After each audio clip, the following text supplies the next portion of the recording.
The woman I trusted most on my ship recorded my private therapy sessions, edited the files to make me sound broken, and sent them to an admiral who wanted my command. She built a firing package using my own voice as the weapon. I had 4 days to stop it, and the only proof I had would get me court-martialed the moment I used it. This is how you fight back when the person you mentored uses your weakest moments to destroy you.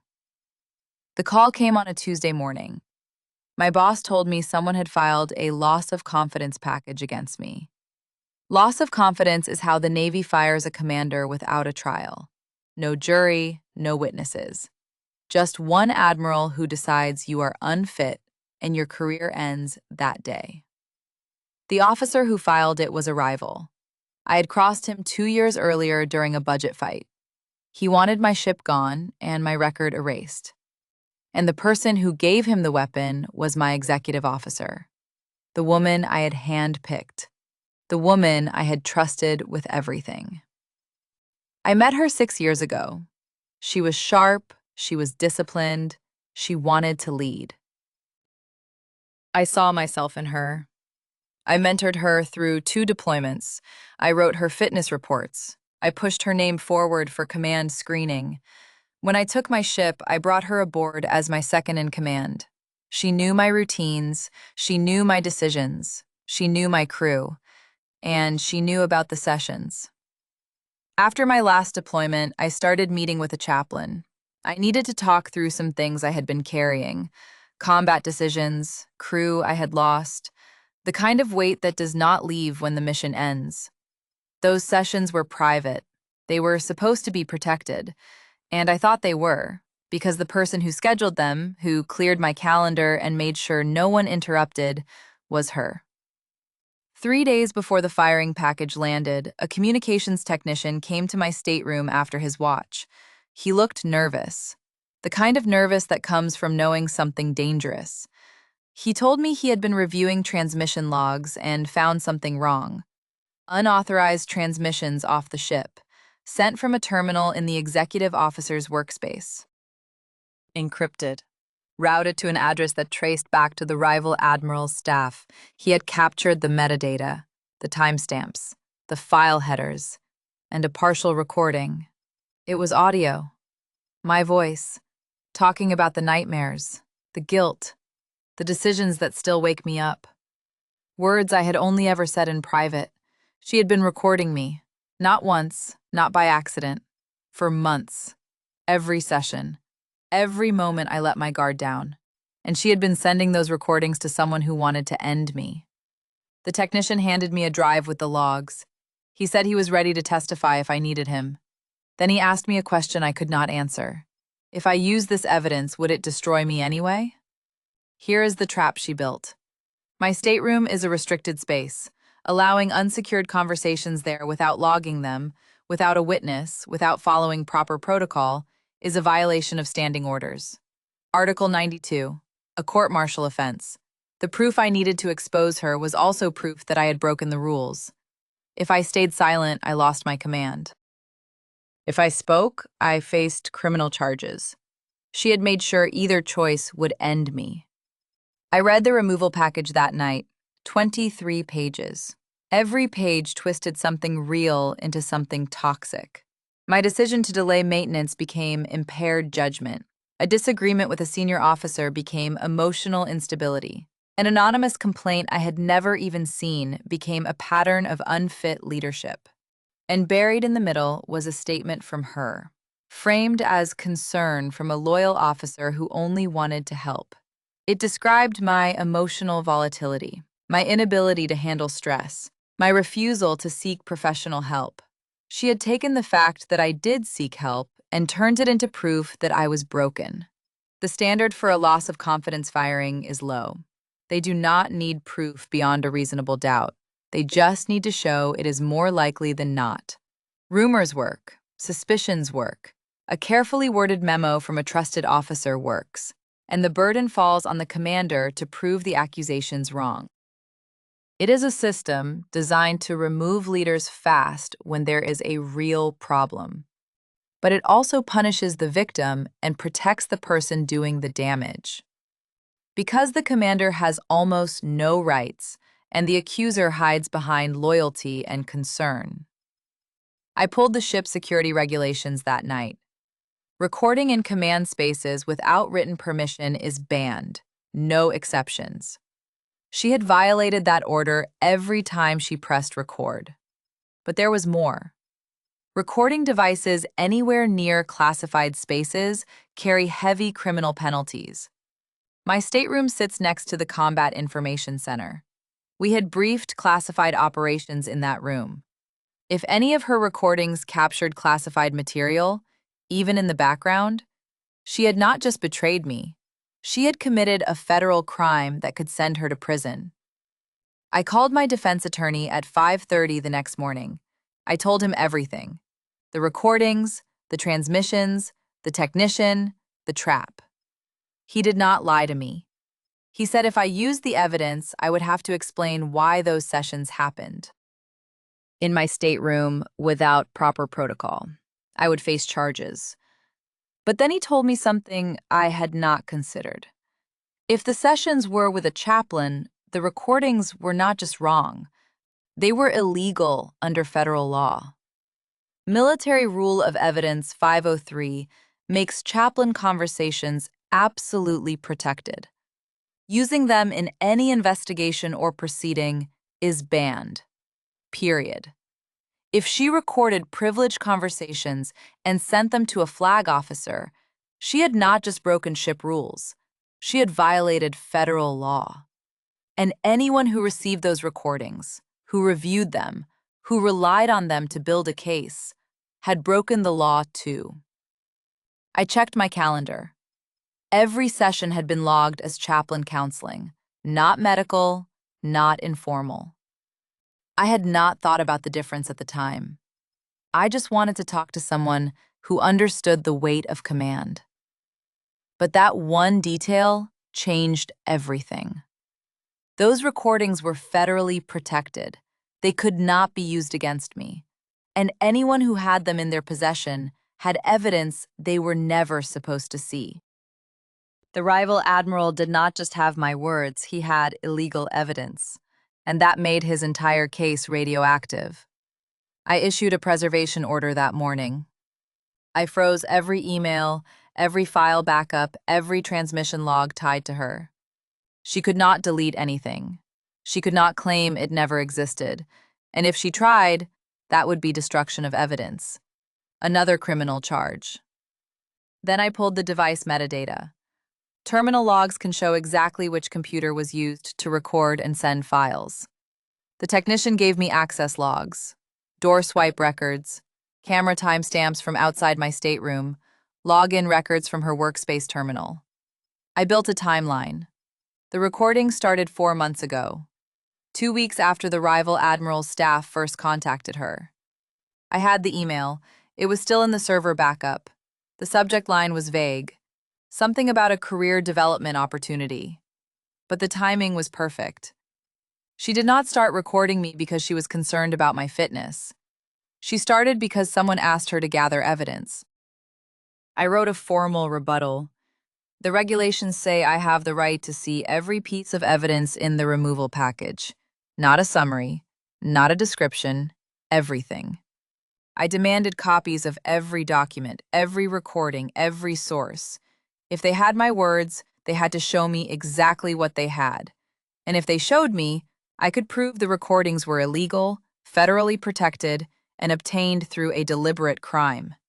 If they refused to show me, they had no admissible case. Either way, I had leverage. I also requested a fitness evaluation from a neutral provider, an independent military doctor who had no connection to the case and no reason to protect me or bury me. I met with her for 2 hours. I gave her my performance record, my crew feedback, my readiness reports, my last 3 major inspections. She issued a letter the next day. Fit for full duty. No restrictions, no concerns. One clean professional opinion, and the instability narrative fell apart. Then I went after the admiral. When a senior officer with a personal interest shapes a removal case, It creates a serious legal problem: unlawful command influence. I documented every conflict I had ever had with him: the budget dispute where I won funding he wanted, the promotion board where I was selected over his preferred candidate, the email showing his staff contacted my executive officer weeks before the recordings began. I filed a formal request for his removal from the case. I argued conflict of interest, illegal evidence, tainted process. I did not know if it would work, but I knew it would force someone higher in the chain to review the case, and that was enough to stop the clock. The executive officer tried to control the story. She filed a written statement saying the recordings were for professional development, leadership lessons she wanted to review later, and the transmission to the admiral's staff was an accident, a file sent to the wrong address. It was a weak story, and the metadata destroyed it. The files were encrypted before they were sent. Encryption does not happen by accident. They went to a specific address, not a cloud storage account, not a personal email, a direct address tied to the admiral's office. And they were sent within hours of each session. She was not taking notes for herself. She was running an intelligence operation against her own commanding officer. I found something else in the door logs. She had entered my stateroom 3 times when I was not aboard. The access records showed her using an override code, staying less than 5 minutes each time, leaving without logging the entry or bringing a witness. That is a direct protocol violation. Officers do not enter the commanding officer's quarters without permission and a witness present. But it also meant she had time to place a recording device, to test it, to make sure it would capture everything. This was not opportunistic. This was planned. The communications technician's report was formally labeled a protected disclosure, whistleblower protection.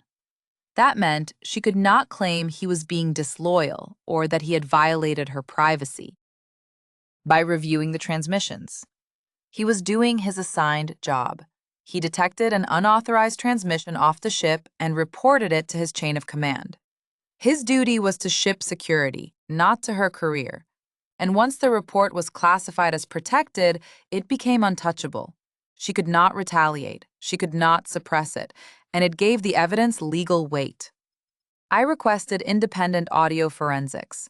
Experts can detect editing and recordings by checking file metadata, background noise patterns, and audio waveforms.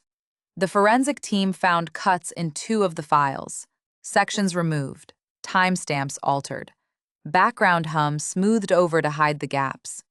She had not just recorded me. She had edited the recordings to remove context, to isolate my worst moments, and to build a version of me that did not exist. That was not just betrayal. That was evidence tampering, and that made it a federal crime. The rival admiral's staff tried to block my recusal request. They argued his role was purely procedural, no personal stake. The removal package was based on independent testimony from a concerned officer, but I had already sent the request up the chain of command. A 3-star admiral reviewed it. He saw the emails between the admiral and my executive officer, the illegal recordings, the forensic proof of tampering. He stopped the removal process immediately. He reassigned the case to a neutral officer with no prior contact with either side, and he opened a formal investigation into her conduct. The rival admiral was told to step back. He had no choice. She was relieved of duty the next day. Not arrested, not charged yet, but removed from the ship, sent to administrative duty ashore, barred from any contact with my crew. The ship received a new executive officer. Within 48 hours, someone with no connection to the case and no reason to protect the old story. And for the first time in 2 weeks, I could breathe without wondering when the next attack would come. The investigator interviewed the crew. He reviewed the timeline, the door logs, the recordings, the forensic analysis, the the whistleblower report. He also interviewed the rival admiral's staff. One of them broke under questioning. He admitted the admiral had asked him to find anything damaging on me, that he had suggested targeting personal weaknesses, that he had been in regular contact with my executive officer for months before the recordings began. That testimony was enough. The investigator recommended formal charges: unauthorized recording in a restricted space, transmission of federally protected communications, evidence tampering, security violations for recording near classified spaces. He also recommended a separate inquiry into the admiral for unlawful command influence and abuse of position. The removal package was formally withdrawn. Not quietly, not as a courtesy, with an official memo from the 3-star stating that the evidence was illegally obtained, the process was tainted by outside influence, and I retained the full confidence of the command. It did not erase what happened. It did not give me back the 2 weeks I spent thinking my career was over. But it cleared my name, and it put the truth on the official record. She accepted non-judicial punishment without requesting a court-martial. She could not fight the case. The evidence was too strong. The forensics were clear. The whistleblower was protected. A trial would have ended her with a criminal conviction. She was reduced in rank. She forfeited half her pay for 2 months. She was transferred out of the operational fleet. Her command screening was permanently revoked. She will never lead a ship. She will never wear the authority she tried to steal from me.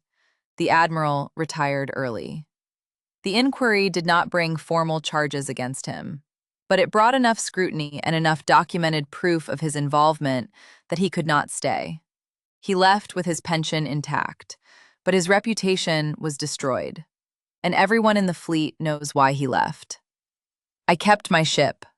I kept my crew. I kept my voice.